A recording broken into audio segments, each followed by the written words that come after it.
Ladies and gentlemen, good morning. Please mute your mic because we're going to start our program. To start with a prayer and to be followed by our national anthem.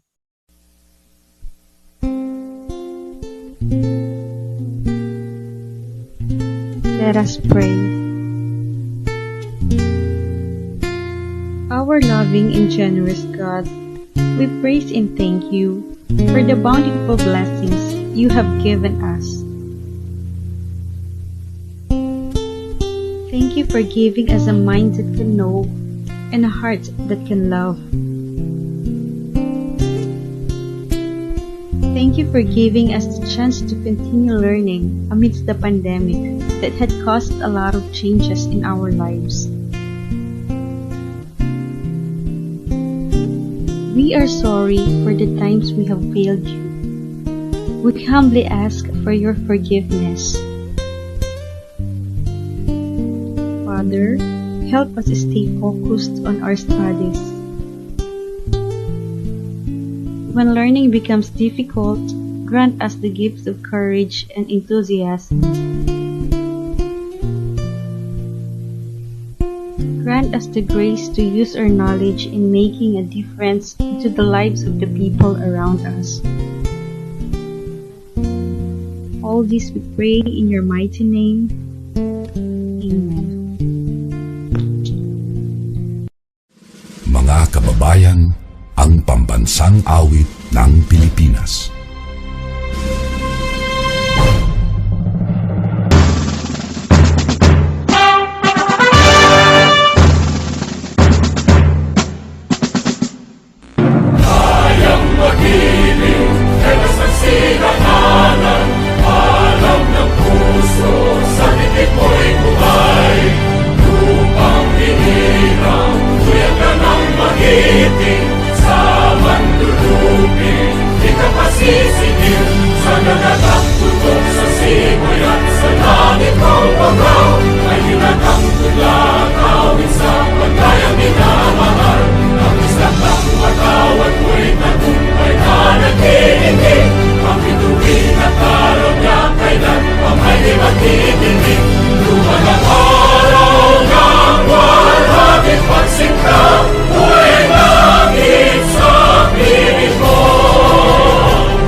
Ladies and gentlemen, good morning to our guest speakers and to our beloved advisor, Sir Robert Mendoza. Sir, good morning.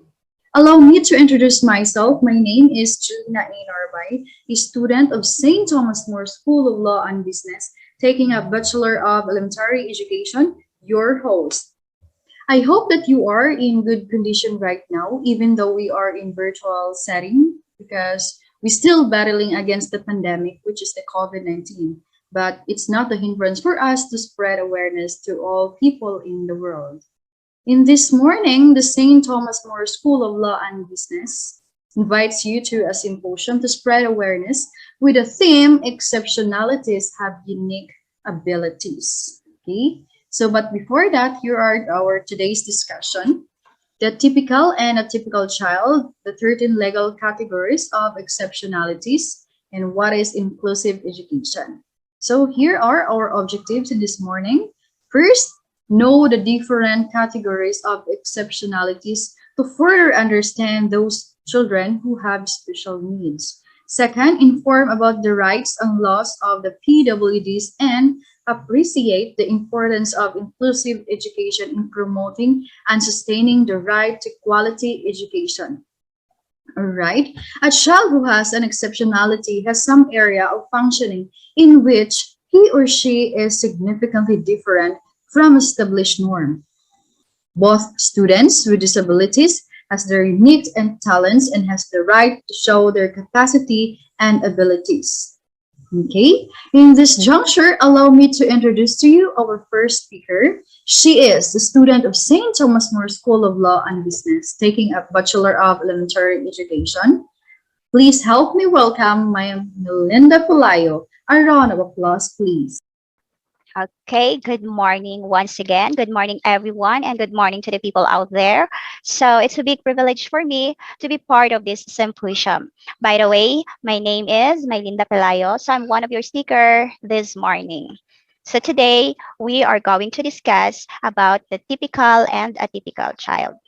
And first, I am going to show you a pictures since most of you here is a parent and has a niece, also a nephew, which has an age of 0 to 12 onwards. Okay, so please take a look and observe this picture closely. Okay, so let's proceed. So here, as you see, or this one, as you see, it is a normal kids who has the ability to play, to listen, to interact, and to communicate. So now let's going to know about the meaning of typical child. So typical child here is those grows, learn and acquire more refined gross and fine motor skills and developing their social skills. Also, as the child matures, they become integrated into more refined movements. So here, when we say acquire, this is all about to develop and to obtain. And of course, um, when we say here refined gross, this is all about the skills and development of a child. It is all about their improvement while they grow. And when we say fine motors, it is all about the coordination with the hands, with their eyes, with their actions and movements. And in short, or in other way, a typical child or typical child is those students or child that has a normal development. So now let's proceed to the other topic, which is atypical. As you look at the picture, this is a pregnant woman and the medicines. So this picture has a relevance to our topic, which is atypical, because as we are going to read here, the atypical are those child not follow the usual pattern. It includes many kinds of problems, some genetically related and some biochemical. So examples of that is a hand flapping, head banging, head rolling, body rocking, two walking are seen in both developmentally delayed and normal children younger than 3 years old. So as you see here, I've showed you this pregnant woman because sometimes those a child who has exceptional ability or deficiency is has to work or has to do with the pregnant women and has to do with the medicines because as we notice, if that persons or if that is a pregnant woman, so automatically they are really need a doctor's prescription. So in short, when we say a typical child, those are the child that has an exceptionalities. Those are the child that has mental illness, mental retardedness. Some are when we say deficiency in writing and walking or etc. So the other topic will be discussed by our co-reporters or by our co-speakers for today's. That would be all, and thank you. Okay, thank you, Mami Linda Pelayo, for sharing with us your thoughts, your knowledge about the typical and atypical child. Okay, so we have 6 different speakers who will share with us their thoughts and ideas about the 13 legal categories. Okay, they were discussed to us to their respected topics. Now, our first speaker who will discuss the one of those 13 legal categories. She is a student of St. Thomas More School of Law and Business, taking up Bachelor of Elementary Education. Please help me welcome Ma'am Anjali Ansaro. A round of applause, please. Good morning, everyone. I'm Anjali, and today we will be discussing about the 13 legal categories of exceptionalities. And first, we have autism, also known as autism spectrum disorder. This is an umbrella term that includes a range of neurodevelopmental features. Autism is not a disease, but it can have a significant impact on a person's life, significantly affecting verbal and nonverbal communication and social interaction. So there is no single cause of person having autism, and the symptoms can be very mild or severe. So probably there are many factors that a child more likely to have ASD. These factors includes environmental and genetic factors. So the three primary features of autism, we have restricted range of social interactions. So they have difficulty on social interaction. Then the next, we have impaired communication skills, or they have difficulty on communicating. Then third, we have persistent pattern of stereotypical behaviors, interests, and activities. So these are the red flags of autism. Does not babble by the age of 12 months or produce words by 16 months. Does not respond when people talk to them but reacts to other sound. Does not make eye contact. Lines up toys or object excessively. Does not want to be cuddled. Does not play with others or make play believe games. So we all know that ASD is a lifelong condition, but various interventions can help people manage the challenges they may face. We have the medication and therapy can help with their speech development, social interactions, epilepsy, depression, sleep disturbances, and behavioral challenges. So there are ASD specialists, and we also have speech therapists. We also have teachers and psychologists that can work with the individual and their parents or caregivers to provide support to children having this condition. So in some pictures, the features of the conditions may be present from infancy, and in others, the signs may become more obvious as the individual becomes older. So the causes or the factors that may play a role include genetic features, environmental factors, early disruption of brain growth, preterm birth, being male, as ASD affects about as many males as females, then having a twin who is autistic. So care for people with autism needs to be accompanied by the actions of our community and our society for greater accessibility, inclusivity, and support. And next, we have deaf blindness. So this is a unique disability in which a person has both auditory and visual impairment. So the severity of the dual losses varies in every individual with the condition. Some may have full vision and hearing loss, and some may have full vision or partial hearing loss, and some may have a full hearing loss and partial vision loss. So children with deaf blindness have problems with seeing and hearing. These problems may be rare from birth or they might appear during childhood. Children don't have to be completely deaf or blind to be considered deaf-blind. Most have some hearing or vision. So early intervention can be done to help your children to learn how to communicate, make friends, and feel confident to explore her surroundings. So we have two types of deaf blindness. We have the congenital deaf blindness, which is the cause as a result of genetic conditions or inborn and infections, premature birth, birth trauma, and genetic syndromes. And we have acquired deaf blindness. It is caused due to accident, aging, and some underlying conditions that have progressed.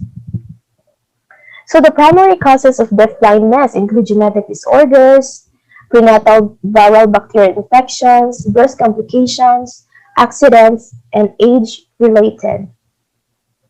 So how to treat deaf blindness? So it is not always possible to treat the underlying causes of deaf blindness. But a range of care and support services is available to help people with this condition. So their main or means of communication systems used by deaf-blind people include clear speech, deaf-blind manual alphabet, we have block alphabet, hands-on signing, and visual frame signing. So lastly, we have deafness. This is a hearing impairment that is so severe that the child is impaired in processing linguistic information. And through with or without amplification, and it adversely affects a child's educational performance.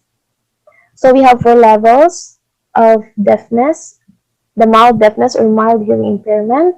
So the person having this condition, I find it hard to understand the words other people are saying, especially if there is a lot of background noise. Next, we have moderate deafness. The people following conversation using hearing alone is very difficult without using a hearing aid. Next, we have severe deafness. This is a severely deaf person must either lip read or use sign language in order to communicate, even if they have a hearing aid. Lastly is the profound deafness.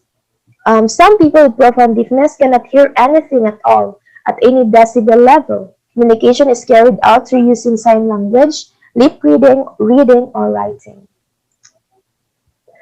So the symptoms of hearing impairment depends on its cause. Some people are born without being able to hear, while others suddenly become deaf due to an accident or illness. For most people, symptoms of deafness progress gradually over time. Some conditions may have hearing loss as a symptom, such as tinnitus or stroke. So that's all about autism, deafness, and deaf blindness. Thank you. All right, thank you, Ma'am Angeli and Sarah, for your wonderful talk. Okay, so our second speaker will be one of the member of a choral group of St. Thomas More School of Law and Business. Please help me welcome Ma'am Onisel Datulaita. A round of applause, please. Good morning, everyone, especially to the parents. So this time, I am going to discuss another three legal categories of exceptionalities. First, emotional disturbance.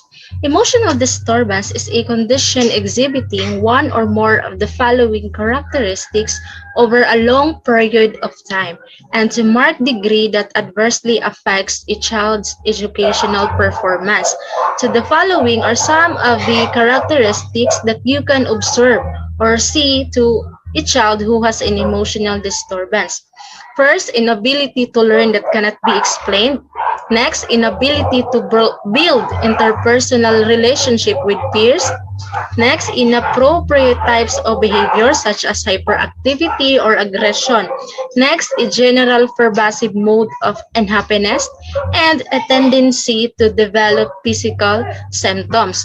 So based on the research, no one knows the actual causes of emotional disturbance. So although several factors such as heredity, brain disorder, diet, stress, and family functioning. So another, intellectual disability.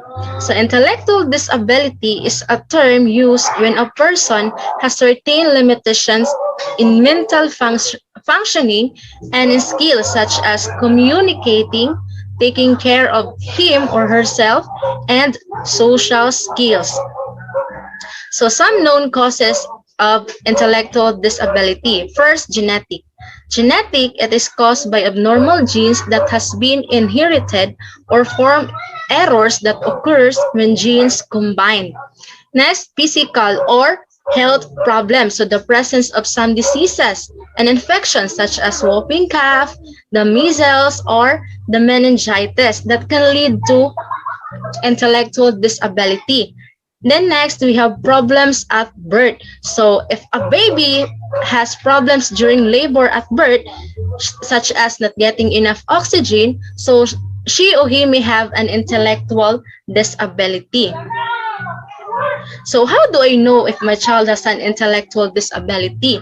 So the following are some of the signs that you can observe if your child has an intellectual disability. So first, sit up, crawl, or walk later than other children. Next, learn to talk later or have trouble in speaking. Next, find it hard to remember things. Next, have trouble understanding social rules. Another, we have trouble seeing the results of their actions and have trouble in solving problems. So another, we have hearing impairment. So a person suffering from hearing impairment has difficulty in perceiving or identifying sound clearly due to auditory problems. So some known causes of hearing impairment. First, a family of hearing loss. Next, frequent and or ear infections. Next, some antibiotics and chemotherapy treatments that may have hearing loss as one of the side effects. So the signs and symptoms of hearing impairment. First, delayed in their language development. Next, difficulty to identify or locate certain sound. Next, watch TV at really high volume. Next, cannot hear clearly what others sayings. Another, we have poor attention in the class and easily irritated as a result of communication difficulty. So that was another 3 legal categories of exceptionalities. Our third speaker is a choral member of the St. Thomas More School of Law and Business, no other than Ms. Riza May Lausa. A round of applause, please. Good morning, everyone. This is the continuation of the 13 legal categories of exceptionalities, and I am going to discuss to you all about multiple disabilities. Now, what is multiple disabilities? It is an umbrella term that refers to individuals with concomitant or with accompanying impairments whose needs cannot be met in a special education program designed solely for one impairment. And examples for these multiple disabilities are as follows. First, we have intellectual disabilities and spina bifida. When we say intellectual disabilities, it is a term used when a person has certain limitations in cognitive functioning and skills, including communication, social, and self-care skills. When we say also spina bifida, it is a birth defect that occurs when the spine and spinal cord do not form properly. The next one is cerebral palsy and seizures. Cerebral palsy is a group of disorders that affect a person's ability to move and maintain balance and posture. Now, seizures, on the other hand, is a sudden, uncontrolled electrical disturbance in the brain. We also have here muscular dystrophy and behavior disorders. It is a group of inherited diseases that damage and weaken your muscles over time. We also have deafness and AIDS, and the last one is learning disabilities and asthma. Now, there are different characteristics of multiple disability.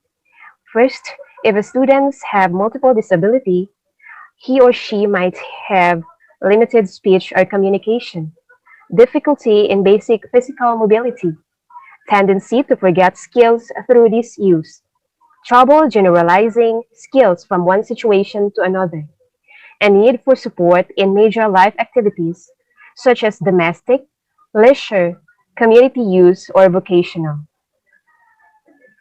Now, we also have here a multiple disability, which is orthopedic impairment. When we say orthopedic impairment, it is a severe orthopedic impairment that adversely affects a child's educational performance. The term includes impairment caused by congenital anomaly. Examples for this kind of impairment are as follows. We have here club foot or absence of some member. Now, as you can see here in the picture, this is the normal foot of a child, while on the other hand, this is the club foot, or what we call, it is a deformity in which an infant's foot is turned inward. So that is what we call club foot. Now, we also have impairments caused by diseases like poliomyelitis and bone tuberculosis. When we say poliomyelitis, it is a disabling and life-threatening disease caused by the poliovirus. And when we say bone tuberculosis, it occurs when you contract tuberculosis and it spreads outside the lungs. Another impairments from other causes like cerebral palsy, amputations, and fractures or burns that cause contractures.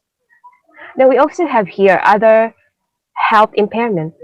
Other health impairment means having a limited strength, vitality, or alertness, including a heightened alertness to environmental stimuli that results in limited alertness with respect to the education environment that is due to chronic or acute health problems such as asthma, attention deficit disorder, or attention deficit hyperactivity disorder, diabetes, epilepsy, a heart condition, hemophilia, lead poisoning, leukemia, nephritis, rheumatic fever, sickle cell anemia, and Tourette syndrome, and adversely affects a child's educational performance. Now, other health impairments are also characterized by some students with multiple disabilities. Now, we also have here major health impairments such as seizure disorders. We have three categories of seizure disorders. First, we have absence seizures, formerly petit mal, or loss of consciousness appears trance-like. When we say absence seizures, it involves brief, sudden lapses of consciousness. They are common in children than in adults. Next, we also have complex partial seizure, or impaired consciousness, or involuntary movements. When we say complex partial seizure, it refers to focal seizures that start in one hemisphere of the brain and are associated with impairment in consciousness. And the last one is the tonic-clonic seizures, formerly grand mal. It is a convulsive seizure and loss of consciousness.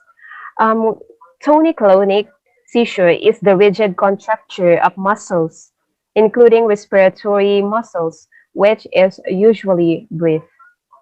And we also have other health impairments such as asthma. Now, we also have here infectious diseases that can be cause of other health impairment of the students that have multiple disabilities. And these are the infectious diseases like acquired immune deficiency syndrome or AIDS and the human immunodeficiency virus or the HIV, which destroys immune system.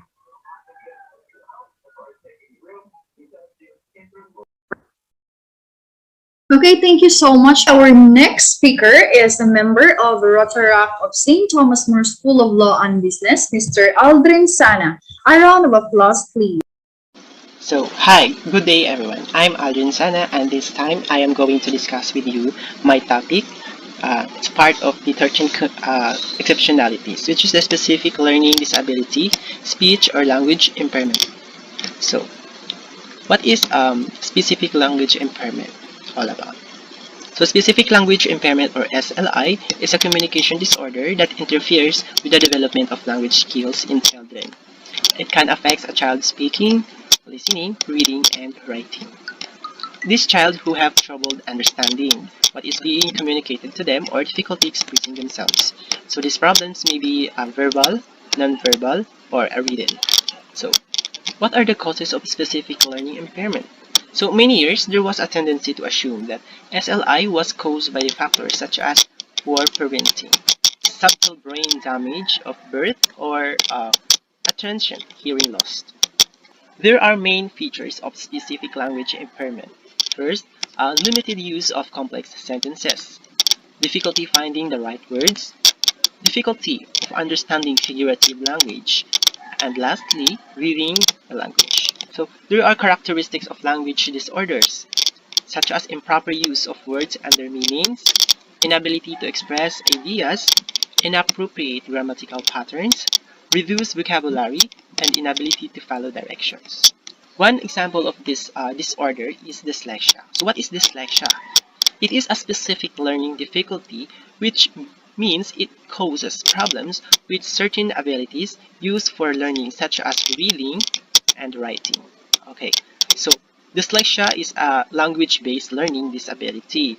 It also refers to a cluster of symptoms which result in people having difficulty with the specific language skills, such as spelling, writing, pronouncing words, and learning and reading.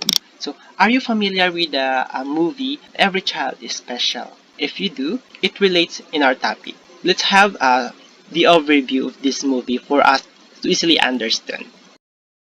An 8-year-old boy named Asian, who has dyslexia, cannot seem to get anything right that leads him to known as lazy and naughty boy by his parents, school, and environment.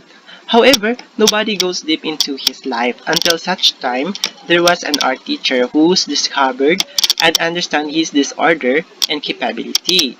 So, teacher instills confidence in child's skills by letting him in and be part of the painting competition in their schools. So, in the end of the movie, the teacher helped the child to boost and give chance to prove others that having that kind of disorder cannot made you different from anyone, but it proves that everybody are all equal. So, what is the purpose of the movie? Okay, the main purpose of the movie is it trying to tell us or teaches us the real meaning of love and acceptance. So it helps us to enlighten our heart and mind that every child should be valued. So no matter who they are or what they are. As a parents or guardians, what rules and responsibilities? Okay, in the part of the parents must begin to notice differences and do adjustments with their children when they are quite young. So, parents or guardians must start to assist and guide them with all the time. And lastly, parents or guardians must understand their child's behavior and think of them as being the sum of all parts that make them unique. So in the part of the teachers, what would be the important rule and responsibilities? Okay? Rules and responsibility as a teacher must do his or her important role in the development of his or her student.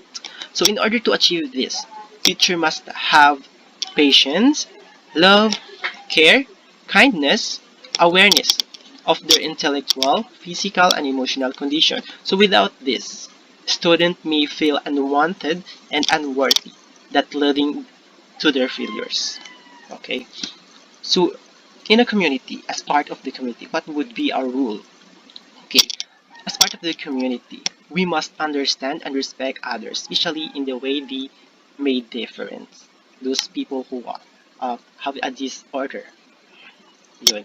So we must show them a love and care regardless of their disability or disorder because it made them unique.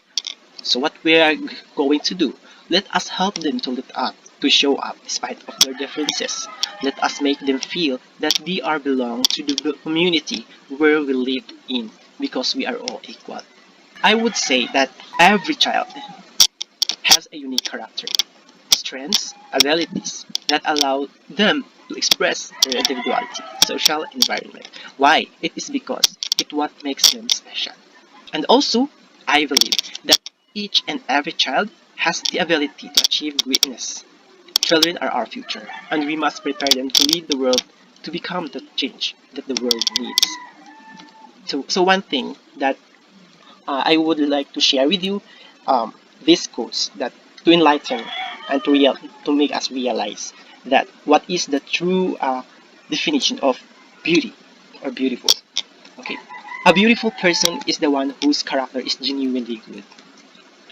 How would I say that?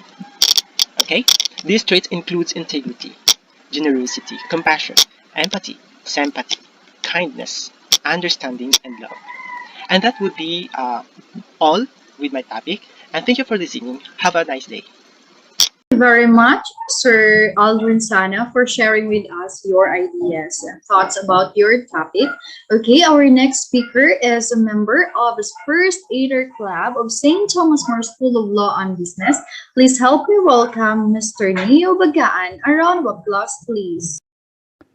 Alright, so now we're going to talk about traumatic brain injury and visual impairment. This problem causes double vision, headaches, blurred, eye pain, light sensitivity, and more. So, what you need to know, your vision is important for many aspects of life. What you need to know, traumatic brain injury can cause problems with your vision.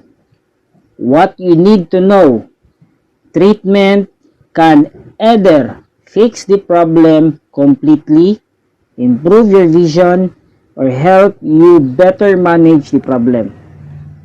My name is Neo Bagaan, and today we were going to identify the more common vision conditions evident following mild and moderate traumatic brain injury, and to identify the underlying neurology of common vision conditions following mild and moderate TBI, as well as the primary vision symptoms and possible treatment option. What is vision and why is it important? We often think about vision as being simply what we see. However, vision also includes how our brain makes sense of what we see. Vision also helps other systems in the body work well. This includes the system for thinking and moving. When the visual system isn't working properly, there can be a wide-ranging impact on our daily living activities, like reading, driving, employment, school, and recreational activities. Alright? So, vision and brain. The visual cortex is the largest system in the human brain and is responsible for processing the visual image. It lies at the rear of the brain. What are common types of vision problems after TBI? There are a variety of visual problems that can occur at different time points in your recovery. Some of the most common types of vision problems includes the following: blurred vision, especially with seeing up close, double vision, decreased peripheral vision. So there can also be completely or complete loss of vision in one or both eyes depending on the injury. What are the common causes of vision problems after TBI? Sometimes, the eye itself is injured during the head injury. There can also be medical conditions that are interrelated to TBI. These include cataract and glaucoma. Other vision problems occur due to damage to the wiring in the brain. Vision problems after TBI are complicated. There is often more than one cause for your symptoms. Sometimes the eyes are causing the problem. Other times, brain processing may be the problem. For example, there may be problems with eye movements. The eye movements we use when scanning stationary object may not work as well. These eye movements point our eyes toward an object so we can see it clearly. People may also have difficulty following a moving target. The eyes may not work together properly as a team. So, what kind of optical devices can help me manage vision problems? Some options include corrective eyeglasses. If you have blurred vision, regular eyeglasses may be recommended. Eyeglasses that magnify objects can be helpful for up-close activities such as reading, using a cell phone, and doing craft. Sometimes, glasses to improve distance vision are helpful. If you wore glasses before your injury, even a small change in the glasses prescription may be useful. If you need glasses to see objects that are both near and in the distance, you may find it difficult to use bifocals. It may work better to have separate pairs of glasses for reading and for distance, and even a third pair for computer. Specialized glasses such as prism glasses. These are glasses with prism ground into or put onto the lens. The prism changes the way the light comes into the eye. These glasses may help you with double vision or vision field. So that's it about traumatic brain injury and visual impairment. Okay, thank you so much, Mr. Neo Mbagaan, for sharing with us your talks. And now, our last but definitely not the least, a active member of Rotaract Club of St. Thomas More School of Law and Business. Please help me welcome Ma'am Irish Mallorca. A round of applause, please. Hello, good morning. I am your speaker, Iris Mallorca. Now, I will introduce to you what is inclusive education for children and youth with disabilities.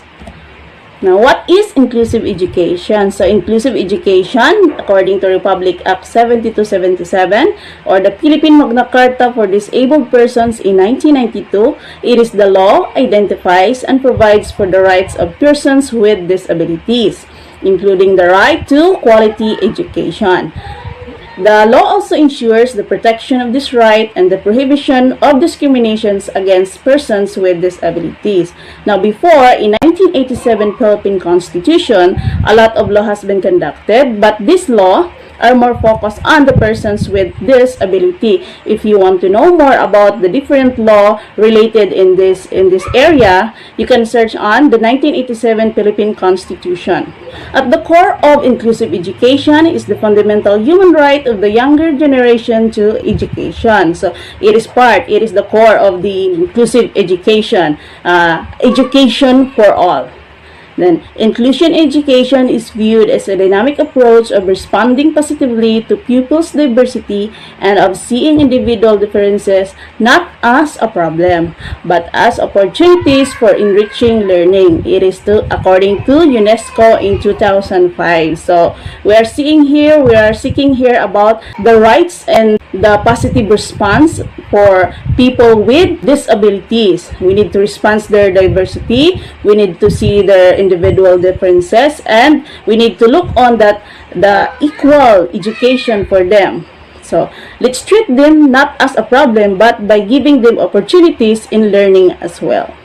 And also, according to UNESCO in 2005, inclusion is seen as a process of addressing and responding to the diversity of needs of all learners through increasing participation in learning, cultures, and communities, and reducing exclusion within informed education. It involves changes and modifications in content, approaches, structures, and strategies, with a common vision which covers all children of the appropriate age range, and a conviction that is the responsibility of the regular system to educate all children. The main focus in this area is that the regular system must educate all children in any process. They need to address, they need to respond the learners' needs in any cases, like participating in learning process, in the cultures, or in the communities, and they need to reduce the exclusion of children, especially in education. So education is very important in every youth, in every learners, even they are with disabilities. So it's all equal. Education is for all. So that is the main focus in this core. So the UNESCO guidelines for inclusion has also identified the 4 key elements of inclusion. First, we had inclusion as a process. So, of course, in inclusive education, it is a process. It is a step-by-step process that we need to consider what everything we do in the approaches, in the strategies, to give them exact learning. So, inclusive education is a lot of process. And second, we have inclusion is concerned with identification and removal of barriers. So in inclusive education also, we are concerned about the identity of the person, and we need to remove the barriers for them to be able to learn also. So we are not looking on their disabilities. And third, we had inclusion is about the presence, the participation, and achievement of all students. Of course, in inclusive education, it's about their presence, it's about on their participation, and also about what they achieve. So, for us to give them achievement, they need to be participating in learning areas. We need their presence also for them to achieve as students. And fourth, we have inclusion involves a particular emphasis on those groups of learners who may be at risk of marginalization, exclusion, or underachievement. So, of course, in inclusive education, we do not allow here marginalization. So, we do not allow her exclusion. And it is very important that we let them join in a peer activity or in a group activity to make them involved in any learning matters, and for them also to receive achievement. So it's not good to give them a limit. So we need to give them equal learning as a student, and not as persons who have difficulties in any areas. So it is very important that we people, or even as a family member or as a classmate or anyone as a member of the community, we need to give persons with disabilities an equal treatment, an equal learning, and a proper education. So that would be all, and thank you. Okay, thank you so much for all our speakers today. So please give them a round of applause for sharing with us their ideas and wisdom about their respective topics. Okay, so any one of us could be a speaker. Let's break the stigma. Okay, exceptional person has the ability and capacity to show their talents and do things, and of course, they are gift from every one of us. Okay, so we become a speaker to spread positivity, respect, love, and understanding with them. Let's all help them to show their capacity, their talents, because at the end of the day, we're all gifts from God. Once again, this has been your host, Julina A. Narbay. Have a great day ahead. Thank you so much.